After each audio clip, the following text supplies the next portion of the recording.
আলহামদুলিল্লাহ আল্লাহ সুবহানাহু ওয়া তাআলাকে এই নতুন বাড়িতে নতুন দিল্লিতে জনাব মোহাম্মদ আব্দুল ওয়াহাব ভূঁইয়া সাহেবের বড় ছেলে সাধারণ এই বাড়িতে থাকবে। এই বাড়ির বিল্ডিং অনেকদিন ধরে কাজ করছে, আল্লাহ শরীর সালামতে পর্যন্ত করে আসছেন। হয়তো আমি ফাউন্ডেশন যখন করে তখন মনে ছিলাম আজকে এই বিল্ডিংয়ে বাড়িতে তারা বসবাস করবে। আসলে আমার এত দূর থেকে এই পর্যায়ে আসার একদিন অনেক কঠিন হয়ে গেছে। তারপরও ভালোবাসা মায়া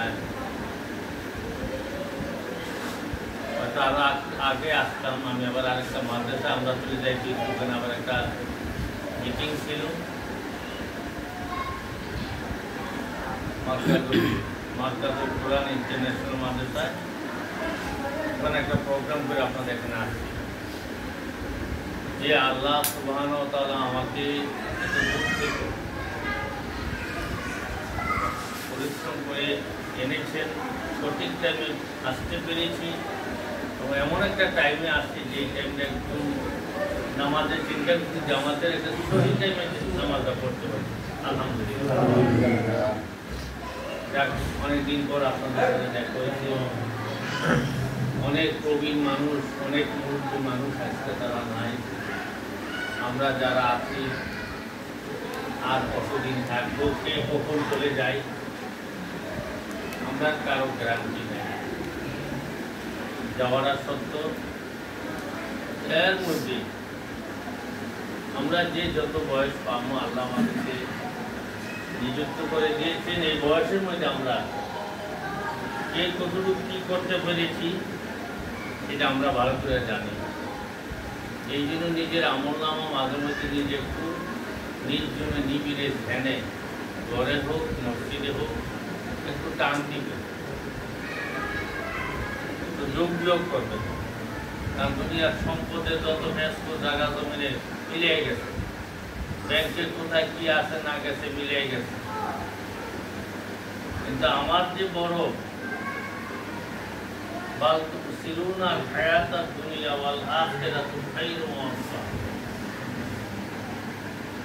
আমার কিন্তু প্রাধান্য দেওয়ার কথা ছিল আখিরাতকে, পরকালকে, আর আমরা এখন প্রাধান্য দিয়েছি দুনিয়াকে।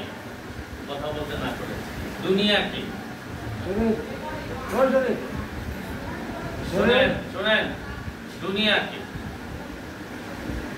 দুনিয়াটা উত্তম না আখিরাত? কথা বলেন, দুনিয়াটা উত্তম না আখিরাত? কোরআন বলে, আমার কথা না, আপনার কথা না। কিন্তু আসলে উত্তম মনে করে নিচ্ছি কোনটা? দুনিয়া। আমি বলেন, হুজুর বলেন, মুসল্লি বলেন, সাধারণ পাবলিক বলেন, হয়তো আমরা আপনাদেরকে ওয়াজ নসিহত কইরা যাই, কিন্তু আমরাও কিন্তু এখান থেকে বেশি একটা দূরে সরে যাইতে পারি নাই। এটা আমার আত্মসমালোচনা। যতই কিছু বলেন করেন জানেন, মূল কথার আসল কথার মূল হলো আমার আপনার এই দুনিয়া থেকে একটি বিদায় দিতে যেতে হবে। এর মধ্যে মাঝে মধ্যে সময় কিন্তু আমার কারো সময় কিন্তু অনেক চলে গেছে। আর মরণটা কিন্তু এমন একটা পর্যায়ে এখন মানুষ বর্তমান প্রেক্ষাপটে দেখি কে মরবে সে নিজেও বুঝতে পারে না। এমন লোক অসুস্থ, জয়ী, বুড়া হয়ে গেছে, তে বাচ্চা আছে। আবার এমন লোক আছে তা কেউ চিন্তা করে নাই, খবর একদম মুখে নাই। কেন? মরার আগে আল্লাহর খেলা তো অবশ্যই, এটা ফালাই দিলে হইতো না। করুণের পরে কইব সব আল্লাহ দেখবো, আমারও কর্মকাজ আছে তো, আছে না? আমার চলার, আমার ভাষার, আমার ব্যবহারে, আমার পারিপার্শ্বিকতা, আমার সামাজিকতা, আমার ঘরোয়া, আমার জায়গা জমি, এই যে আমার রূপ, আমার চাওয়া হইলো, পাওয়া হইলো না, শেষ হইলো না। আমার জোর আছে, শক্তি আছে, পাওয়ার আছে, কারো আদাত এক আধ জমি সব জায়গা আমি দখল করে রেখেছি, আলিশান বিল্ডিং করছি, বাড়ি করছি, কত কিছু করছি, কিন্তু এই যে 4 আঙ্গুল আধা আধা হাত আমি যে দখল করলাম, কইরে গেলাম, নিয়ে গেলাম, নিজে তো নিয়ে যাইতে পারবো না, দিয়ে গেলাম, কিন্তু এটা দায় বাটা কে নেবে? এমন একটা সময় আছে, এখন তো কিন্তু দোয়াদাই হয়, মিলাদ হয়, এইটাও আস্তে তুলতে দেব। ওই যে নামাজের পরে মুনাজাত এইটাও করতে চান একদম, এটা একটা ফেতনার একটা বিশাল কঠিন অবস্থায় চলছে। মনোযোগ দেশ কথাটা শুনেন একটু। আমু খাইতে এসেছি, যাওয়াটা বড় না, খাওয়াটা বড় না। আমি যে এত দূর থেকে আইছি, আপনাদেরকে দুটা নসিহত স্বরূপ কথা না বলিয়া আমি দায়ী থাকি। হিসাব আইসো, খাইয়ে গেলি আর টাহারা রয়ে গেলি, এটা কিন্তু আমার বড় জিনিস না। আমার এমন আপনাকে দুইটা যে কথা বলতে হবে,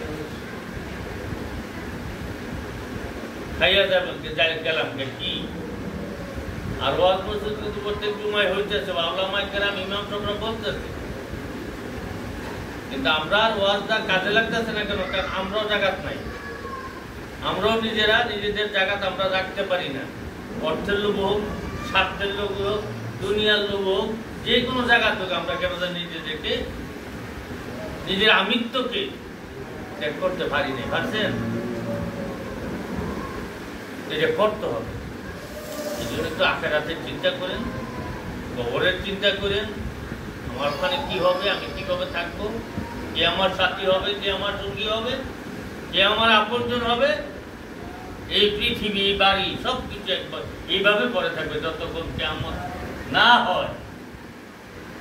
দেখবেন অনেক মানুষ ছাত্র জীবনে অল্প বয়স আল্লাহ হয়ে গেছে, নামাজি হয়ে গেছে, তাহাজ্জুদ গুজারগার হয়ে গেছে, জিকিরওয়ালা হয়ে গেছে। আবার অনেক মানুষ হয়ে গেছে, বুড়ো হয়ে গেছে বয়স, তার মুখে দিয়ে এখনো তার ভাষাই চেঞ্জ হয়, তার ব্যবহারই চেঞ্জ হয়। নামাজ বলে কি? নামাজ তো বড় একটা ইবাদত, তার ভাষাই চেঞ্জ হয়। আগে মসজিদে দেখেন হট্টগোল, ওখানেও লাগিয়ে যায়। নামাজ পড়লাম, আল্লাহর করে আসলাম, সেজদা দিতে আসলাম, ওখানেও লাগালাগি হয়। কেন আমরা একটু চিন্তা করি? আসেন আমরা একটু চিন্তা করি, আল্লাহ যেন আমাদেরকে সহি বুঝতে, সত্য জিনিসটা বুঝায়, সুপথে চলার, সত্য কথা বলার, সুপথে চলার তৌফিক দান করে সবাই বলে আমিন।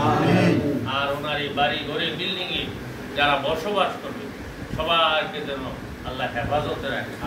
আসমানি বেলা আসমানে উঠিয়ে দেন, জমিনি বেলা জমিনি মিশাই দেন। আর আমার এই সোনার বাংলাদেশটা আমরা যারা আছি, সারা বাংলাদেশের জন্য, পৃথিবীর জন্য, আমাদের মুসলমানদেরকে জন্য, আমাদের এই সোনার বাংলাদেশের জন্য আল্লাহ একটা শান্তিময় পরিবেশ করে আমাদের মধ্যে ভ্রাতৃত্ব, মহব্বত, ভালোবাসা পয়দা করে সবাই। আরেকটা জিনিস করে যাবেন, জীবনে কোনো মানুষের সাথে কথা চলার কারণে অকারণে কিছু ভুল ত্রুটি হয়ে গেছে, ওই মানুষটাকে এমনও সময় আসবে মন রাখছে তার কাছে মাফ পায়, কিন্তু পাবেন না। সময় থাকতে ওই লোকটাকে জড়ায়া ধরে, ভাই আমি তোমার সাথে ভুলটা করছি, এই লেনদেনটা হ্যাপের হয়ে গেছে, তোমার আমি যে দিয়ে দিলাম, তুমি আমার মাফ করে দাও। আল্লাহর হক আর বান্দার হক। আল্লাহর না ইচ্ছা করলে আল্লাহ বান্দা রহমান রাহিম হিসাবে মাফ করে দিল। বান্দার হক, কাউকে অনার্থক একটা থাবুর দিলেন, কথার ভাষায় একটা মনে কষ্ট দিলেন, তার হক নষ্ট করলেন, টাকা নষ্ট করলেন, এটা কিন্তু মানিয়ে দেখবেন। আপনি গিয়ে দেখবেন এত তাজ্জুদ, এত নামাজ, এত কিছু আপনি গিয়ে দেখবেন, এগুলো দিতে দিতে দিতে দিতে আমরা হয়ে যাবেন কি জিরো, কি হয়ে যাবেন। আমরা যদি এই ক্ষমাটা নেই দিয়া পারি, জবান দিয়া পারি, যেভাবে পারি ক্ষমা নিয়ে থাকি। কি বলেন? মরার পরে গিয়ে আপনারা সবাই লোকটা কেমন আছে, ভালো আছে, মাফ করে দিন, মাফ চিন্তাটা করে মাফ করে দিন। সবাইকে, আমাদেরকে, আপনাদেরকে আল্লাহ হেফাজত করুন, আর ঈমান নিয়ে যেন মালিকের কাছে যাইতে পারি। কি নিয়ে যেতে পারি? আল্লাহুম্মা আমিন। ربنا ظلمنا أنفسنا وإن لم تغفر لنا وترحمنا لنكونن من الخاسرين। আয় পরদিনের আজ স্বাক্ষর জনাব আব্দুল ওহাব ভূঁইয়া সাহেবের এই নতুন বিল্ডিংয়ে সালাম পড়ে, তাসবিহ তাহলিল পড়ে, পবিত্র কালাম পড়ে, কিছু নসিহত করে আপনার আশেক পাগল বান্দাদেরকে নিয়ে দুটো কাজ চলে রয়েছে। আল্লাহ আপনি রহমান, আপনি রাহিম, আমাদের জীবনে গুনাহগুলো আল্লাহ মাফ করে দিন। ও মাবুদ, আপনার এই সুন্দর বানানো পৃথিবীতে এসে কত পাপ, কত অন্যায় করে ফেলেছি। আল্লাহ যদি মাফ না করে আমরা কার দরজার পাশে দাঁড়াই করি। আল্লাহ যতই বড় পাপী হই না কেন, আপনি তো রহমান রহিম, আপনার রহমান রহিম নামে উদ্দিলায় আমাদের জীবনের গুনাহগুলো মাফ করে দিন। আরেকটা বড় আশা, আমরা আপনার হাবিবের আপনার বন্ধুর উম্মত গো আল্লাহ, আপনার বন্ধুর খাতিরে আমাদের জীবনের গুনাহ মাফ করে দেন। আয় মাবুদ, যা কিছু দোয়া দরুদ বিদারির বিলাস করেছি, পাচার করে করেছি, এর হাদিয়া সোনার মদিনায় দয়ার নবী, মায়ার নবীজি নুরানি রওজা আখারে কবুল মঞ্জুর করুন। আমিন। নবীর আহমদ সাহাবা کرام নবীর কলিজা টুকরা দুনারে হুজুর হযরত ইমাম হাসান হুসাইন নবীর মা, আল্লাহ মা ফাতেমা জোহরা রাদিয়াল্লাহু তাআলা আনহা দুই হাদিয়া নজর কবুল করুন। এই দিনের জন্য, ইসলামের জন্য, এই কালমার জন্য, এই কোরআনের জন্য যারা শহীদ বরণ করেছেন, সাহাবা کرام, তাবেঈন, উলামা রাশিদিন, শুহাদা উহুদ, শুহাদা বদর, শুহাদা কারবালা, আপনাদের হাদিয়া নজর কবুল করুন। আল্লাহ তার তরিকার যত পীর ইমাম আদি জগৎ থেকে বিদায় নিয়ে আমিন। আয় মাবুদ, আল্লাহ যত ওয়াসা জালাল শাহ ফরানুনা সিলসিলাগতভাবে আল্লাহ আমাদের শোনার জন্য জমিনে যত আউলিয়া کرام আল্লাহ শুয়ে আছে, ওনাদের রূপ আগে আগে নজর কবুল মঞ্জুর করুন। ওনাদের রূহানি হয়ে আমাদের নসিব করুন। আয় মাবুদ, শেষ দুনিয়া